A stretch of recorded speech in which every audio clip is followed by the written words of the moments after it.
हरि हरि हरि गोविंद श्री हरि हरि गोविंद हरि हरि हरि गोविंद श्री हरि हरि गोविंद। श्री उत्सवस्तबकः। विख्यात विभवा सा मां विष्णुपत्नी विलोकतां विपुलान् उत्सवान् यस्या विरिञ्च्यात्या वितन्वते। विख्यात विभवा सा मां विष्णुपत्नी विलोकतां विपुलान् उत्सवान् यस्या विरिञ्च्यात्या वितन्वते।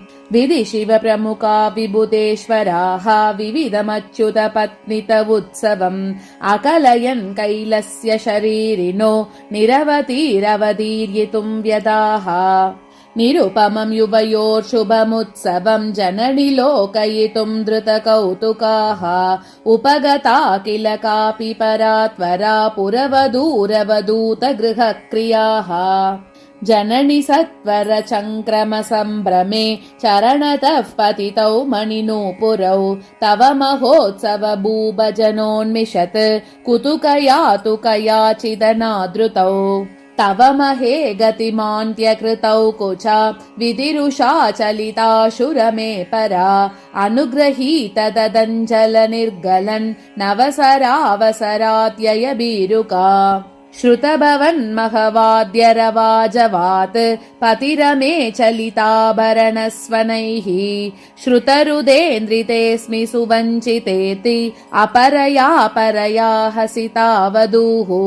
महमही भजनोत्कलिकाकृत धृतकतिश्लत पुष्पसरापरा कृतवतीव मुदा कुसुमाञ्जलिं तव रमे वरमे कलमध्यमा। महजुषस्तव देवि सिषेविषा दिशति मन्दगतेरपि सद्गतिं ददिह दिव्यगतिं वितरिष्यसि त्वममले ममलेकदुरासदाम्। अभिचकाङ्क्ष मनः प्रभवं जवं चरणयोरपि काचन सादरा कलयितुं भवतीं कलशाम्बुदेहे दुहितरं हितरम्यमहोत्सवाम्। जननि तामर सोदर श्रियमवेक्ष्य सविस्मयमुत्सवे न तत्रुपुर्नरदैवतयोषितः शुभवतीं भवतीं सह शौरिणा। प्रियतमार्पितयावकपादया तव महोत्सवपूर्णयया स्त्रिया धृतमगामि पदोर्न परं धृतः कुपितयापि तयारुणिमादृशोः। अभिवृषाचलमापततां धृतं तव रमे परमोत्सवलिप्सया अजनिजोपदिभिः समयात्ययो विशतां त्रिदैरपि। प्रसृमरागरुदूप परम्परा सुरभिता शुभदीपशदाधृताः त्रियुगपत्नि तवोत्सव भूमयः सुरचयं रचयन्ति सविस्मयम्। तव मघ प्रतिनन्दन कम्पितैः सुरतरोशिखरैः स्वयमीरिताः जननि वेङ्कटशैलमभूषयन् सुमनसो मनसो हरणक्षमाः। शुभतराभरणाभरणात्मना रुचितरङ्गपि शङ्गित सद्मना जननि सार्तयसे मरुतां महोत् सवपुषा वपुषा निमिषादृशः। मधुजिता सममुत्सवमण्डपे स्थितवतीं भवतीमवलोकितुम् अभिरुचिः पुनरात्तकुतूहलैः निजगृहे जगृहेण वधूजनैः। अधिमहोत्सवमर्णव कन्यके परमभक्तिजुषां प्रणतिस्तव तनुदनुर्लतया सुदृशां गुरुः तनतया नदया सुकराभवत्। भजन हर्ष जनाट्यजवोच्चलन् मुकुटलोलमरुत्सरिदुत्थितैः जलगणैर्भवदुत्सवमेदिनीः शिशिरा कुरुते रमे। त्रिनयनेन विनम्रशिरक्षरत् धृतश सिन्धुमहोर्मिभिरुत्सवे किमपि पादय मदायि पदाब्जयोः न तव तामरसालये। तव महे मिलिता त्रिदशी गणात् न बिबिते नरलोकवधूजनः त्वदवलोकन विस्मयतो यतो जननि मे न निमेषमवापसः।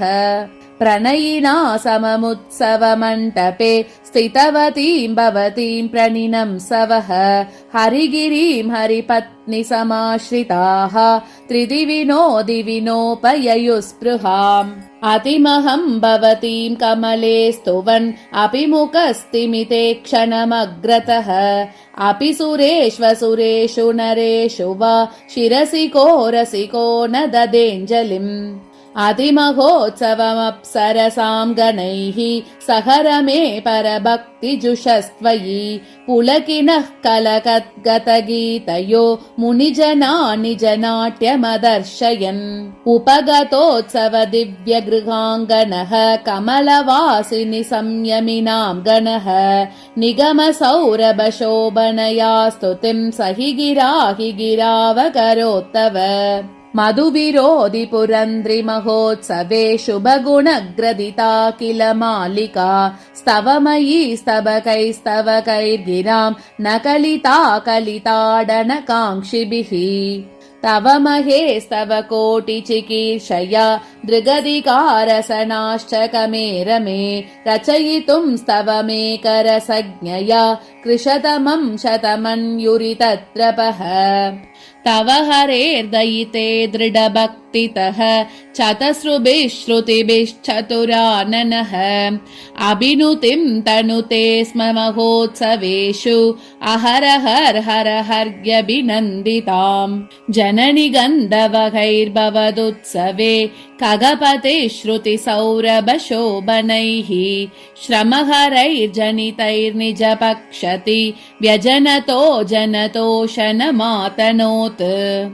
तनुभृतां तव देवि महोत्सवे नटनकाननदिस्तव नादयः परमभक्तिभरादिहना भवन् श्रमकरामकरालय कन्यके पदयुगं तव भक्तिभरादहं प्रतिमुखामुपगम्य सुरस्त्रिया हरिपुरन्द्रिमहेङ्गजितस्फुरत् कनकयानकया परिचर्यते दिनकरं तमसामिव राजयः कमलवासिनि कल्मषपङ्क्तयः अपि विलोकयितुं प्रभवन्ति ते जनमहो न महोत्सवदर्शिनम् तव महे सुरदानवमानव प्रभृतिपादहति प्रभवैरमे क्षितिरजो निचयैस्तगिता तपो दिनकरो न करोति जनव्यताम् अत तवास्य विदोरवलोकनात्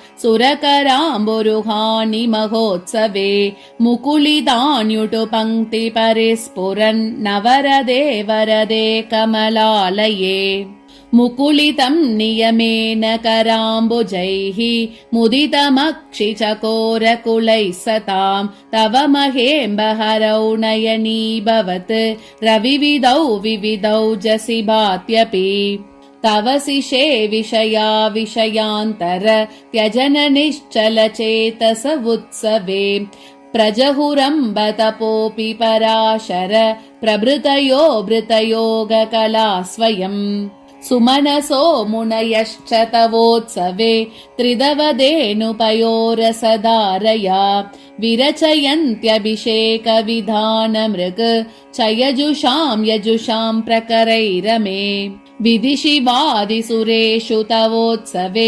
विरचयत्स्वभिषेचनमिन्दिरे मनुषतं मुनिमानवका स्फुट ध्वनिजगुर्निजगुर्वभिचोदिताः तव महेष्वभिषेकविधौ कृते जगदशेषमगाधपतापतां तदितमद्भुतमम्बबलिस्थलात् फलगतिर्लगति स्म परत्रयत् अथ तवोत्सवदाम्नि बुधा सुधा करसहोदरि सादरमार्चयन् सुरभिलैः भवतीं श्रुतषट्पदा रवकुलैर्वकुलैरपि चम्पकैः मधुलिहाम्बवदङ्घ्रिसमर्पित प्रसववासवतां कमले तदा सुरकिरीटगदाज्जगृहे बिदा रवलवैर्बलवैरिशिलाकुलात् सुमनसो भवदङ्घ्रिजुषां रमे